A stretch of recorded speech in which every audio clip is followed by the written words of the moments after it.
Hello everybody, and you're very welcome back to Clown Farm and Cookery School in association with Longford County Library Services. So the season of jam making is well and truly here, and although our weather is a little bit wet at the moment, we can still get out and do a little bit of picking. So last weekend we had a wonderful neighbour to give us loads of blackcurrant and red currants, and now just as we speak this morning, I was down in our own garden harvesting our own blackcurrants. Now they're just not fully ripe yet, but some of they are, so I wanted to get in there before the birds. If you're lucky enough, you might have a berry cage, and that stops the birds from getting in. So we're going to make some blackcurrant jam here today. Now the blackcurrant recipe, jam recipe I'm using belonged to my Aunt Evelyn up in Castlepollard. But I don't know, my own mother Ethna was a great woman to make jam, as were a lot of people to make all kinds of jam. So I have this recipe Evelyn gave to me a couple of years ago, and it's a lovely recipe, and I'm sure you will enjoy it as much as we do here in our home. So for that, I have here 3 pounds of freshly picked blackcurrants. Now for that, I have just removed, if you want to come in there a little bit close, Michael, you can just see that's what you call the stalk, and that's what they're attached to the bush. So we want to remove that stalk off it. So we just pick that off, just like that. That's it. And that's basically our berry is ready. So we have a nice black berry there, softish, you know, not too soft, but softish. So if they're anyway green at all, I wouldn't pick them. So in there we have 3 pounds. So we get going at that, and we add that in to our saucepan. And you want quite a large saucepan now. So, and blackcurrants gives a huge yield. You get 50% more pots of jam from blackcurrant than you would from strawberry, raspberry, or any of the other fruits. So it's very economical. Very high in pectin was the other thing I forgot to say. So we don't need any setting agent or anything like that. So just check through that. You might have a few little bits of stalks left. I just see a little few that we're trying to dodge. So into that, we're going to add in 2 or 3 pounds of blackcurrant. We're going to add in 2 1/4 pints of cold water, as simple as that. So that's it, we're more or less covered, and we're going to put them on to a heat now, a medium heat, with a lid on. And the reason it's important to put the lid on, because I don't want the water to evaporate and then your jam wouldn't have the right consistency, your proportion wouldn't be correct. So we put the lid on, and the very important reason we do that, we put the lid on and let the fruit soften, because if I added in the sugar right now in there, we'd have there'd be bullets, absolute bullets, and the brick whatever would be in your mouth trying to eat them, and no amount of boiling will soften your fruit. Once the sugar hits it, it caramelizes, and that's it. So the important thing is water in there, lid on, and we let that simmer for about half an hour or so. And I'll show you now how we do the test to make sure that your fruit is cooked, because I would say emphasize this. You better to go over a little bit down under, because after you go into the trouble of picking all your fruit and everything, and then to add in the sugar, and no matter what way you reverse it or what way you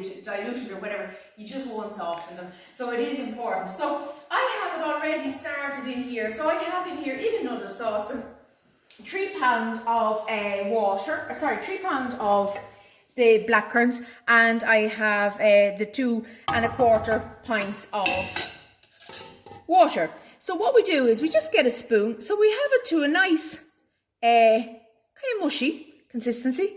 So the one I'd be looking for to test there now, you see that one there? That's a whole one, and I want to test that one. So I'm just going to, with a skewer or a knitting needle or the side of a fork, just through like that. And you see the way it's breaking on me? So you want to make sure it's breaking without too much resistance. There's no resistance there at all. If you have any little bit of resistance, again, put it back on. But you can stay there for a second, Michael. I'll just show you. So what I'm talking about when I'm saying simmer, we just have a little bit of burping going on, and that's what you call this, a little bit of burping while it's simmering down, while we're softening the fruit. And just remember as well, the other thing, when that's going on there, just from time to time, lift the lid off your saucepan and give it a little stir, because we don't want it to catch underneath. And that's it, and it's as simple as that. So we're ready now to add in our sugar, and we have our what have I here? 4.5 pounds of sugar. Yes, I know it seems like a lot, but it's not really when you break it down per spoonful or teaspoon you put on your sugar. So you can just come in here again, Michael. So once we start adding in the sugar, what I do is I switch off the heat. I'm actually switching off the wrong ring, am I? I'll just leave it off for a second anyway. So we just add in our sugar and I switch off the heat altogether on our ring because I just don't want that sugar catching. It probably won't, but it's just something I always do. So we just give it a good stir like that. And I'll stand here and I will stir this until I know and I can feel that all of the sugar is dissolved. And then we come back to it and then we will slowly turn on our heat. Now it's dissolving quite quickly there. Some people heat up the sugar. You can do that. It'll dissolve a lot quicker. I don't really bother really. It's just another job to do. So once it's in the saucepan I just stir. And I'm going to turn on the heat there now on that. So it's simple as 3 ingredients, water, blackcurrants and sugar. So I can feel there now that it's dissolving away. So I'm going to leave that there, but remember you don't want to boil at the beginning, you want to simmer because you want to get the second point. So we'll come back to that now in a couple of minutes and we'll talk a little bit more about achieving the second point. I have now taken it from the smaller ring and I've put it over a larger ring, and the reason for that is I want to get a good boil into it now. But as you can see, there's no sign of it getting syrupy like yet. So while that is boiling away there, or starting to boil, I just want to talk through what we need to make jam. So the pots I'm using here, now you can recycle, that's the most important thing. Recycle all of your jam jars, large or small or anything like that. So they have ran through the dishwasher, but I have just before, because they were sitting in a cardboard box, I have just rinsed them under the hot tap again. And so what we'll do is we're going to pop them into the oven, and I will roughly about 50 degrees, 100 degrees, and sterilise again. So pop them in there. And these are the lids, are nice clean lids. So to make sure that your lids and your pots are nice and clean and sterilised and dry. Also, when you start to make jam, you get a side plate or a saucer. Side plate is best because the base of it is smooth, whereas with a saucer there's ripples on it. So you pop that into your fridge when you start to make your jam. So we're going to pop that into a cold fridge, but also you need, for to pour your jam, you need a jug. You can use a plastic one, I have a Pyrex for that. And then also I have a plate here, and we just use a spatula for just to come along. If you want to come in there, Michael, you can see the way your jam just kind of creep up the sides there like that, the splashes. And just bring that down because that's all flavour as well. So, as I said, what we're going to do is we're going to let that come to a rolling boil and we'll come back to it then. So we have a nice boil going on there. You can just blown away the steam so you can see it. Can you see it there, Michael, without the steam? We have a nice little boil, but it is important when we are at this stage, we don't leave it. Even if your phone rings or anything like that, don't leave your jam because it'll just absolutely come up the sides and out and down the cooker and down your welly if you're wearing a pair of them or whatever you have on your feet, and so it's not worth it. So just stay standing like that and think of something nice and a little bit of mindfulness for about 20 minutes and you'll be fine. So I just turned down the heat a little bit and we're going to do a test now. So what we do is we have our nice chilled plate that was in the fridge for the last half hour, and we get a teaspoon of the liquid or the juice, syrup, whatever you want to call it, and just place one little piece onto a saucer, okay? So we're going to pop that into the fridge for 5 minutes and do time it. So 5 minutes in the fridge and we'll come back to it then and I'll show you how you test. Ready? So this is our test. I have just checked the jam that I put in 5 minutes ago, and you see the way it's not rolled. When it rolls, if it does roll on the saucer, it's not going to burst. Sorry, I'll start again. you can see it's formed a skin here, right? And the skin is not bursting. When I turn the saucer on its side, like our side plate, it's not bursting.